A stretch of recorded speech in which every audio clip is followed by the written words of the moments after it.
There comes a time for every reviewer where they merely can't review a topic. They've been waiting for topics like this. Shows like this. It's not necessarily the prime rib, it's more like baby back ribs. Nice rack of baby back ribs. Many problems, many ways to dissect this, many semi-connected pieces. So today, I, the Alpha J, decide to tackle the most legendary cartoon of all time. Move aside, Looney Tunes. Move aside, Tom and Jerry. Move aside, Felix the Cat. We have a new innovator. Their names are Pickle and Peanut. Wait just 1 minute. That's your intro? That royalty-free golf swing sound and a mere push transition from black? What is wrong with you? Cartoon intros have the power to bring you into the mood of the cartoon. Some can be so catchy that you remember it, even when the cartoon is over. So with great intros such as the legendary Pokemon intro, DuckTales, Tom and Jerry, and the more recent smashes such as Loud House and SpongeBob, none of them hold a Yankee Candle aside this intro. Buy it, use it, break it, fix it, trash it, change it, melt, upgrade it, chart it, point it, zoom it, press it, snap it, work it, quick erase it, write it, cut it, paste it, save it, load it, check it, quick rewrite it. Technologic. What? It's not the intro? Could have sworn that was the intro. Doesn't it have the... Oh, I guess this is the intro. Sharks, swords, yogurt, kicks, fries, smartphones, hot tubs, yeah. Shades, bagels, grills, airbrush, chrome, blankets, mopeds, yes. Drop top, laptop, breath mint, scars, kittens, wetskis, drive-thrus, fresh. Tight pants, widescreens, tacos, wheelies, freestyles, thrift stores, mini trampoline. What an amazing intro. You really have to step up your game. If you don't know what Pickle and Peanut is, well... you're worse than me when it comes to learning about things late. Pickle and Peanut is created by the same person who created Fish Hooks and Almost Naked Animals, two series that I have defended before. I raised the argument that Fish Hooks is not a giant story and character-driven series and shouldn't be judged on it. I raised that Almost Naked Animals isn't necessarily bad. Although it shouldn't be held next to a select few amazing cartoons, it doesn't harm the medium as bad as people exaggerate shows like this too. So by that logic, I should love and defend Pickle and Peanut, right? Well, we'll see. Firstly, everyone that I talked to about Pickle and Peanut told me that it sucked. Point blank, the worst thing they've seen on Disney. Seeing things such as Uncle Grandpa, Teen Titans Go, Fairy Odd Parents, and Breadwinners. What does a show about a Photoshop fruit and nut have to match that? Is the collective criticism worth it? Well, like I said, we'll see. Why would I answer? Why would I? How's your mom? She's doing pretty well. How's your mom? Her ankles kinda swell. How's your mom? I'd rather not tell. How's your mom? Okay. How's your mom? Okay. Now to start off this review in a more serious light, let me be clear that I'm being satirical. If you were thinking that I thought that this cartoon is legendary, then I must believe that you came in here with the intention to just disagree with me before I said any real points about the actual episodes. So let's just sit back and assess this. We have two unattractive, objectively, dorks trying to act cool. They have their own style, which is a mishmash of everything uncool and cool about a crap ton of decades. However, what makes this episode is the characters. The show has a style that is still in its infancy. Regular Show and Gumball do this quite often, and I'm not talking about the photoshopping. I'm talking about this idea of being cool and having your own style without actually being perceived as cool. They're fine with being friends and being the underdog. Not sure why Pickle and Peanut is perceived as uncool when you have Mordecai and Rigby, Finn and Jake, Gumball and Darwin, who pretty much do the exact same thing. Sometimes they use old school 70s, 80s, and 90s things such as the old TV filter, old rock electronic music, and have a love for vintage things, but not forgetting to pay attention to the latest and greatest in technology. If you disagree, I hope you have episodes to point that out, because I came armed. So as Pickle and Peanut get caught up with the manager, they fly through the air looking like an actual Pickle and Peanut. It's a stylistic choice. The manager introduces Spoonicorn cereal. It's filler, but it cuts to a live-action cutaway gag. Spoonicorn cereal, jam some in your mouth hole. It's quick, but still has nothing to do with anything. They're asked to give out cereal samples to the customers of the store they work at. So instead of using cups, they re-engineer an elder's shopping cart because over-the-top cartoon is over-the-top. We get a few gross shots of people or puppets eating, and then get introduced to Laser, your party jock in a nutshell. Now obviously I didn't find the cereal bit funny because again, no reason is given, but no one seemed to be in harm. Action. Again, they're not seen as cool, but they think they are, like the Bears, like Mordecai and Rigby, and all the others. The character designs are a bit uncanny, but it at least meshes together with what the show is trying to go through, being very quick and exaggerated. Action. What is this? Pickle overreacts, being the emotional one, and runs away. Peanut comforts him like any good character, and they would do a quick gag about zit cream. So now Pickle gets a zit from having zit cream on him. Think it's time to break out the lawyers, bro. I don't think that's how it works. Pickle is also quick to call himself the mother. Look, man, I don't discriminate, but you could have at least talked it out. And before you say, oh, the joke works because the mother has a child, don't compare an embryo growing into a human to a pimple on his butt. Essentially, this is budding. SpongeBob does it all the time, right? And he's never proclaimed to be the mother. Wait, no! Who's your little friend? He's adorable. We got a real lady magnet here. Okay, so you're telling me that the pimple wasn't supposed to be there? Got you the girl that you were never supposed to be talking to in the first place? Where's your nose? For Pickle and Peanut, it's fine, their rules don't apply, but she's a human. Also, her eye overlaps her hair but not her eyebrow? That's distracting. And what's with the tic-tac feet? So denying logic, common sense, and probability, this idea works. Okay, I will spare you from an extended look at Pickle twerking. However, this is still miles ahead of when the Powerpuff Girls did it, and when Darwin did it. But if you told me kids shouldn't be exposed to twerking in the first place, I would agree with you as well. Can I get a pic for the web nets? Duck face. Can you believe that this is the photo that... Darn it, wrong video. However, just like when Fairy Odd Parents did it, it's stupid, completely out of touch, completely unnecessary, and undeniably unfunny. The only difference between the two is that Cosmo and Wanda would have never did that. However, I'd believe this is a common thing in this show. One thing I do have to point out is that this episode has been meandering around with not much really happening. We reached the 4-minute mark, and where's the plot? Yeah, you have a pimple, but what is the plot? What are you trying to achieve? Why did you spend hours upon hours animating this? They do this friendship tunnel, another stylistic choice, and discuss whether they should exchange a pimple on Pickle's butt for the fast track to fame. This is the part where I say I honestly never would have thought in the years and years that I have been alive that I would have said those words. So Pickle gets his pimple ripped off and given to Laser in exchange for the party. I also found when Pickle slapped Peanut to be hilarious. I'd like to think that was payback for viciously ripping off the pimple off his butt. Can Photoshop Pickles feel pain? Skipping the sappy talk in the car, we get this gem. Wait a second, is that my jam coming on the radio? And my mama goes boom shakalaka boom shakalaka boom boom shakalaka boom shakalaka boom. Teen Titans Go did this in one of their episodes and it was funny then, and it's funny now. What's so great about Laser's parties anyway? Honestly, this should have been the first question. A little late to point this out, 6 minutes into your episode. So they enter and act like your typical party bros, and you see this guy with the shirt with the word sport on it. It's clear that they aren't trying to be hip, they're trying to be over-exaggerated. This is exactly what a bro party would look like. Okay, but while we're at the party, keep cool. Greg! Shh, no, cooler! Greg! Because comedy. We get Pickle eating some food and I see some girls over there have noses. This nose thing is subtly getting on my nerves. It's uncanny and it's inconsistent. Other than that, again, what is the plot here? Like, I'm not really sure. They get a pimple, they give a pimple away, now they're at a party. Have you ladies seen my friend? He's about this tall. He has a drooly mouth. No. We all know exactly what you meant. However, I'm not sure there's a sizable enough demographic that would watch this. I don't count myself because I chose to watch this for reviewing purposes, not as leisure. Then we get, oh my...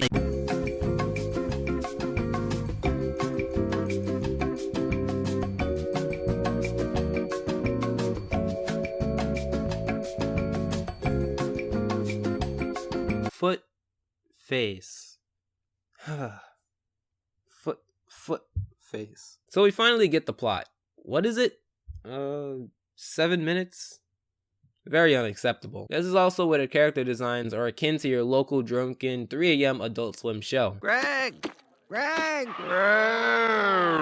Laser! That's my zit you're kicking! Oh, I'm keeping Greg forever. But at least we get the plot. So using the broken logic that got them the girl they shouldn't have been socializing with to go to the party they shouldn't have even been invited to, gives them the monster that honestly could have done without. Just have him settle it in a battle with Pickle and Peanut and Laser. This is good neighbor level WTF plot moments. What's up with the headband? You don't even know how to play tennis. Ooh, look at me. I'm Miss.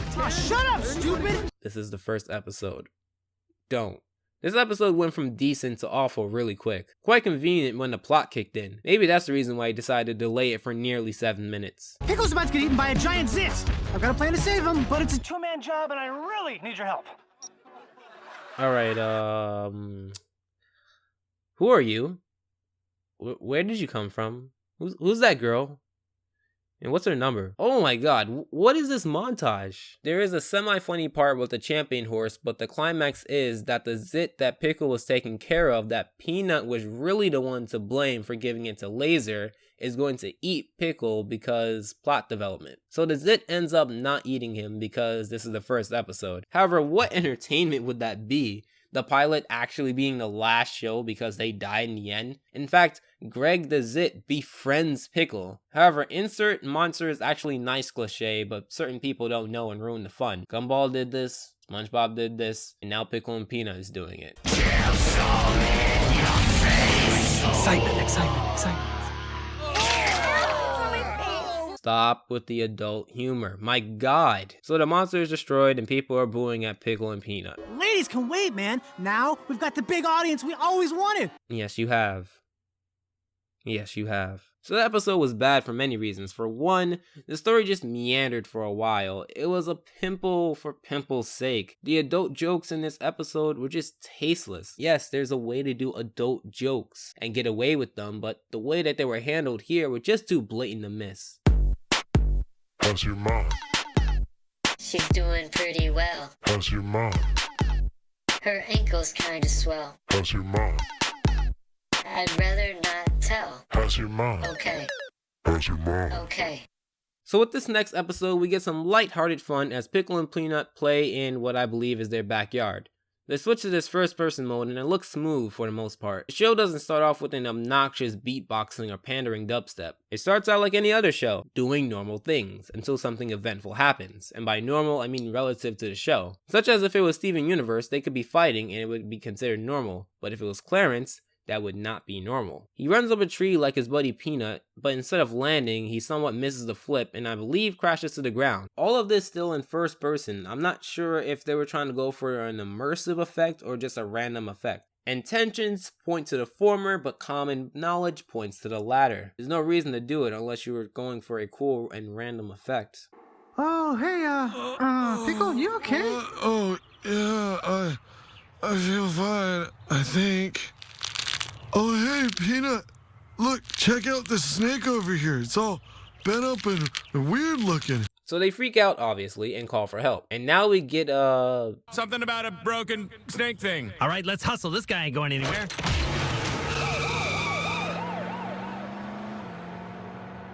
Hello? wow, that was not funny at all. So this transitions into an unfunny section about hands, which includes 2 photoshopped hands. The broken one looks very computer generated, and honestly, this could have worked out better if they drew it. Then there's a joke about a doctor. And you know what? I'll give it one thing. The story is continuing and is cohesive. The joke about the doctor at least makes sense. But yes, the joke is that he's clearly not a doctor given his age. If that made you laugh, then more power to you. But honestly, I don't like this doctor at all, and I'm not even reading off the script. I really don't get the joke.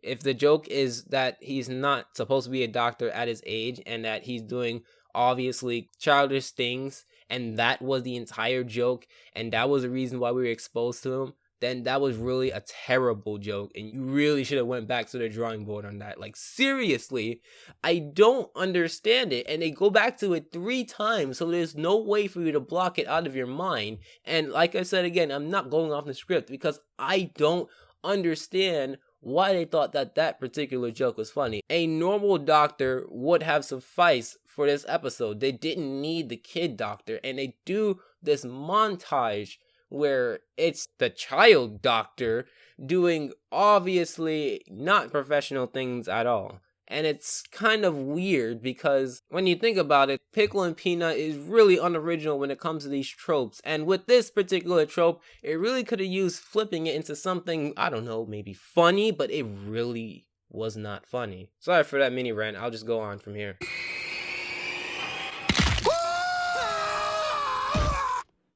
And now we get a decently funny joke. It does seem like the beginning is rushed a bit, and you'll see why later. The execution of this joke could have worked better if, for example, it was more of an incomplete countdown joke, like 3, 2, snap, and it would just snap back into place. Also, if you expected a medical accuracy in a show about a Photoshop Pickle and Peanut, then you should also look for realism in Steven Universe. So when Peanut wakes up, he sees Pickle in an arm cast.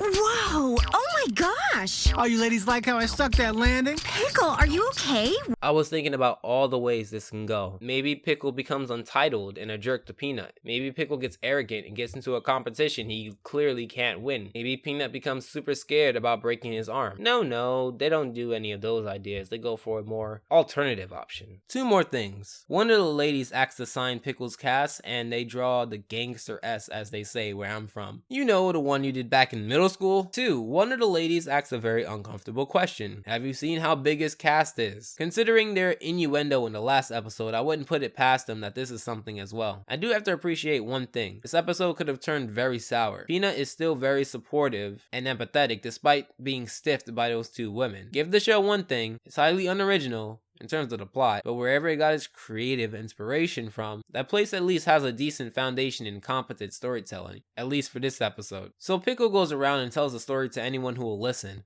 which is pretty much everyone. It's almost as if no one has seen a person in an arm cast before, which would have made for a much better story in my humble opinion. After watching this montage of Pickle telling the story, I believe the montage was cleverly edited, showing subtly Peanut's disinterest in Pickle's rise to fame over a cast. Looking over Pickle's words carefully, I can also say that the episode could have turned sour here as well. Pickle could have over-exaggerated the story over time like your local helicopter game, but he didn't. At least not now. Pickle's character explains it in a very bro way, but the story does not get out of control. So they meet up with what I believe is a friend, McSweats. Seeing Pickle's condition, he invites Pickle, and by extension Peanut, to a party at a water park or something like that. Obviously the girls surround Pickle, and Peanut isn't the most thrilled about being sidelined. And then I flipped off the tree, and in that moment I knew my arm would meet its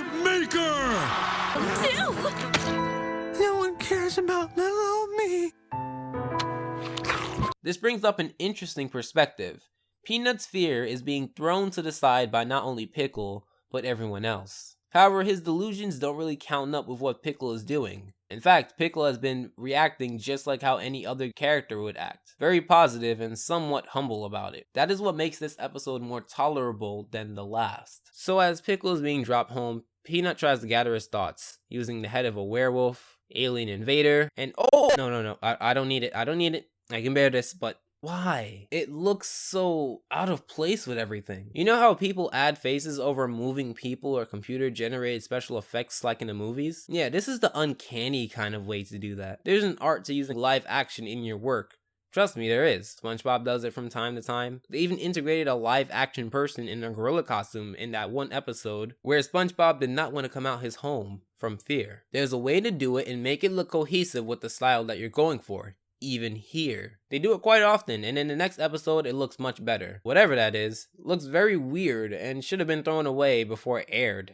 Yeah, for sure. I saw the whole thing, didn't even look away. The doctor just yanked that bad boy back and Now he exaggerates the story, but not after seeing Peanut show his concern. It's not the best execution. It could have benefited from Peanut telling his concerns to Pickle, because still at this moment, he hasn't really been clear on his awareness of his newfound popularity. But I like the progression nonetheless. Peanut comes to the water park that McSweats invited him to in a footcast. He explains that he did a kickflip off a speedboat over a waterfall, and of course it's all lies. Hey, what? Oh, that's a mini speedboat? Or, oh, I meant to say roller skates or horse or something. You know what? Hey, buddy, don't worry about it. Whatever, it doesn't matter because we're cast buddies, right? As you can see, Peanut went the way of befriending Pickle instead of battling for attention, which is very admirable. So Peanut feels a lot more happier and confident with the cast on. I'm not really sure how to feel about this. Yes, it's a cartoon, but the message here is really unnecessary. I know the Powerpuff Girls attempted this,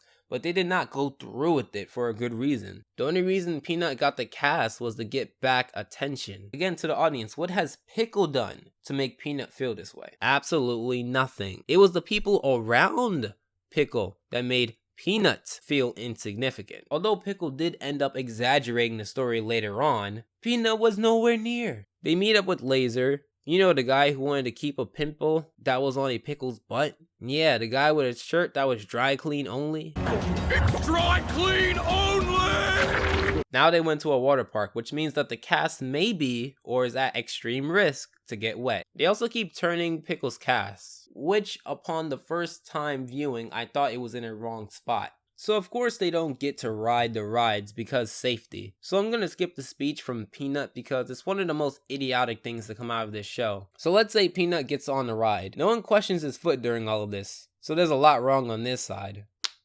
Let's get into this. First of all, Laser is treated as the antagonist for caring about his job and Peanut hurting himself. Sure, he does threaten Peanut when he's at the top, but again, he's the antagonist. I'm sure this could have been written so that Laser doesn't look like the protagonist, and the shallow, pandering, hypocritical, condescending crowd looks like the antagonist. Secondly, I don't think casts just fall apart, but even if it did, no one noticed. I know it's a cartoon, but if your friend did a kickflip off a speedboat over a waterfall and it only got a fractured ankle, or whatever he got, and he looks fine even when the cast is gone, something sketchy going on. Third, let me just get all the nitpicks out the way. The incomplete slide part clearly shown that Pickle never really needed crutches. Much less a cast if all of that can still happen. The cast disintegrated so quick and apparently the little bits left made the slide clog, as if it only needed 4 more bits of wet paper to actually not work anymore. Which questions how many times this filter is cleaned. If you guys can see the mess in the filter, wouldn't it make reaching this critical state mean that you would give it, oh I don't know, maybe immediate attention? Let me get to the main dish,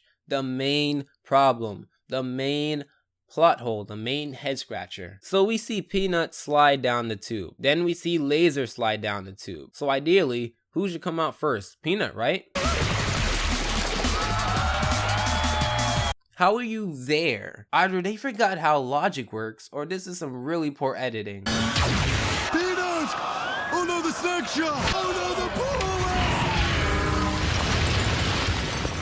Yeah, I hope he gets what he deserves. He was the one who got jealous. He was the one who got a cast. He was the one who willingly hopped over the fence, climbed up the water tower, went through not once, but twice. He deserves the worst.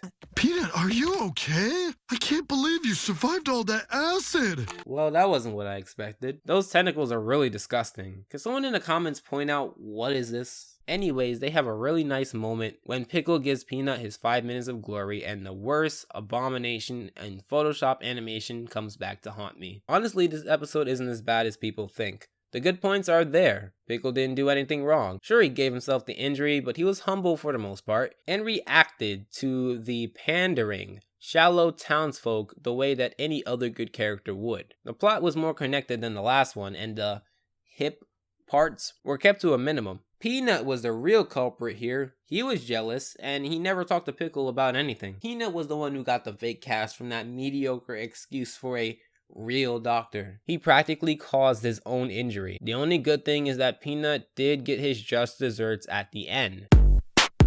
How's your mom? She's doing pretty well. How's your mom? Her ankle's kinda swell. How's your mom?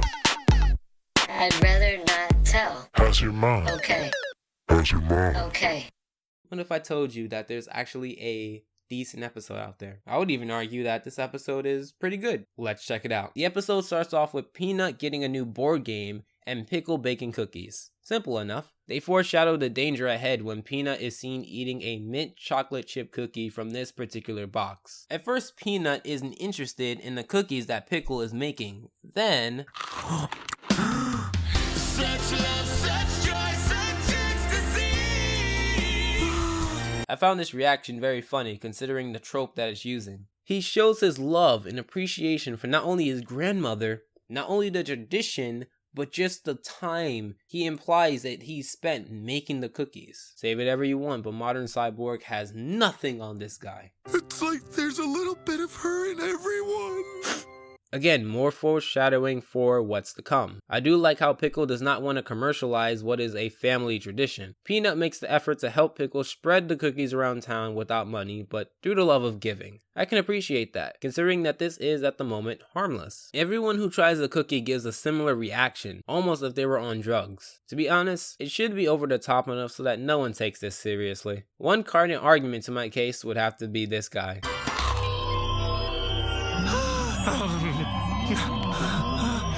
So good. To be honest, if you don't want drug references in your cartoons, I can't argue with that. However, SpongeBob did the same when Patrick became an artist, so since it was wacky enough, grounded with good intentions, I'm not really gonna bash it. So Pickle and Peanut end up at McSweat's door, offering him some cookies, but he has the same cookie box that Peanut was eating in the beginning of this episode, which is more foreshadowing for later. So everything looks like a normal day, you know, spreading cookies, until they reach these girls. These are the girls who sell cookies in this neighborhood. I'm sure if you've seen any episode dealing with competition and selling, you should know where this is going. Oh,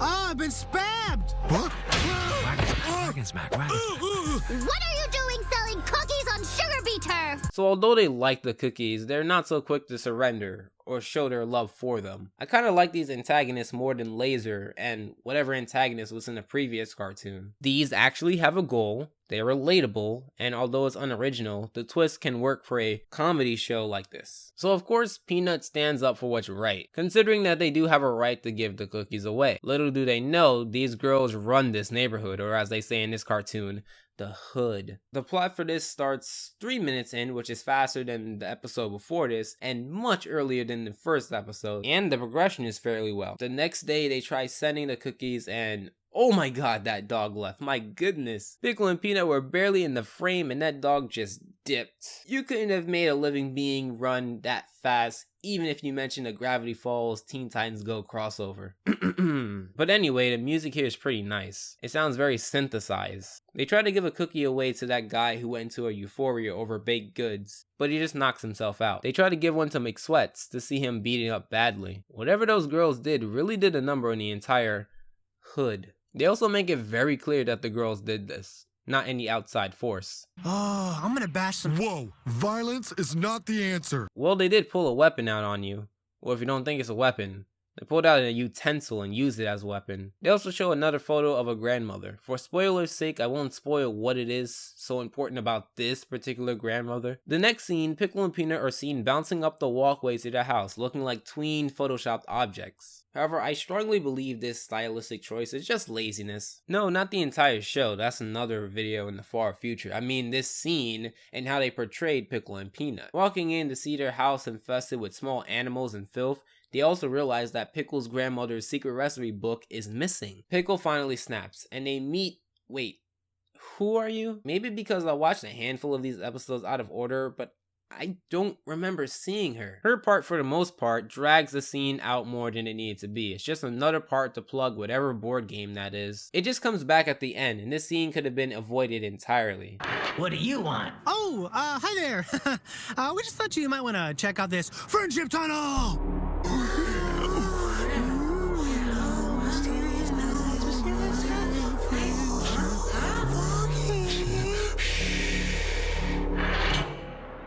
Hey, what the? That was very nice and clever. If you didn't know the trick, they actually hint at it very subtly. You see, they keep zooming into the faces, and you can see the switch when zooming out, because when panning in, the scout is behind the door, but when panning out, Pickle and Peanut are behind the door. I liked it, and it was very funny while keeping the humor of this comedy episode. So Pickle and Peanut infiltrate the facility and find a scout to get a disguise from.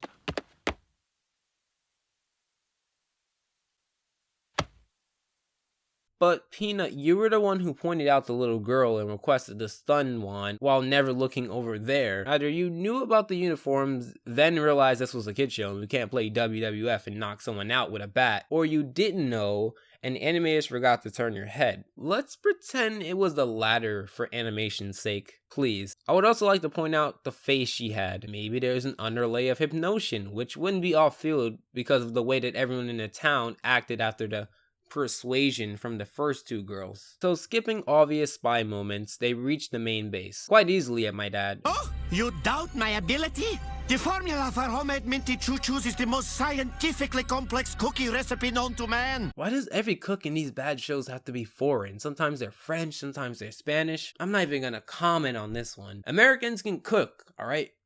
I can make a mean bowl of cereal. So they get caught and their little dialogue brings up a head scratcher. Once we crack it, there will be no stopping us! But you already won. At that point, they were giving out cookies and no one wanted them, despite the love, joy, and ecstasy that came with them. In fact, all you're doing is distributing out the cookies to everyone with no competition, but instead of using your cookies, you're actually upgrading your recipe. This is the second time that an antagonist did something with good intentions. Do you know what antagonist means? So they have a rig competition and winner getting the recipe book, but you can see the contrast in how they work. Pickle is working out of compassion and the other cook is being specific and manufactured. They deem their own cookie perfect, which brings up the question of why they're trying to re-engineer someone else's cookies.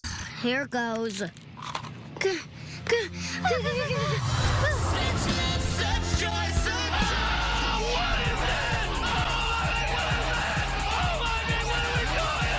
Yes, this did just happen on national television, on Disney. Love? Baking technician? What have we been using? We've been using hate, but love, yes. Baking technician, yeah.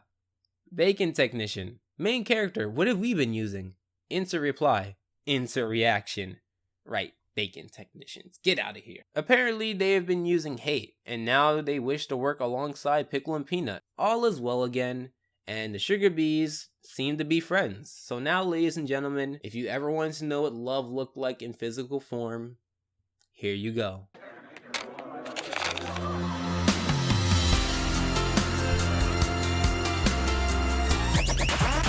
And that was the Pickle and Peanut trilogy.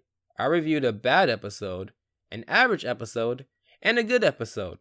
My whole goal was to do 3 things. For those of you who wanted me to bash the show, I did that. For those of you who have never seen the show and wanted to see it from pretty neutral eyes, well then here you go. And for those non-believers who think that Pickle and Peanut cannot muster up a good episode, then there you have it. It took a little longer than expected to finish, but I'm glad it's up. My final opinion on Pickle and Peanut, it's not as bad as the hype made it out to be. With episodes with giant plot holes, ducks attempting rape, and a spin-off designed to hand-wave basic storytelling techniques, I don't think a show about a Photoshop Pickle and Peanut trying to be cool while also having good intentions will destroy animation. However, the unoriginal tropes, cliches, and certain stylistic choices do drag this show into the bad pile for the majority in this community, and I don't blame them. I just hope now you either like or dislike this show in an informed point of view. Are you interested in knowing about the future topics and dates of animation reviews? Well, recently I opened up a page on my DeviantArt which has the official Alpha J show schedule. It gets a little blurry when we reach December and January because I don't want to plan too far ahead, because I also do have to leave rooms for things like subscriber specials and viewership specials. But if you ever wanted to see what I'm going to be reviewing next, or if there's any special days coming up, I would highly suggest you go to my DeviantArt, which will be in the link in the description below. As always, I hope your time was well spent, and Alpha out.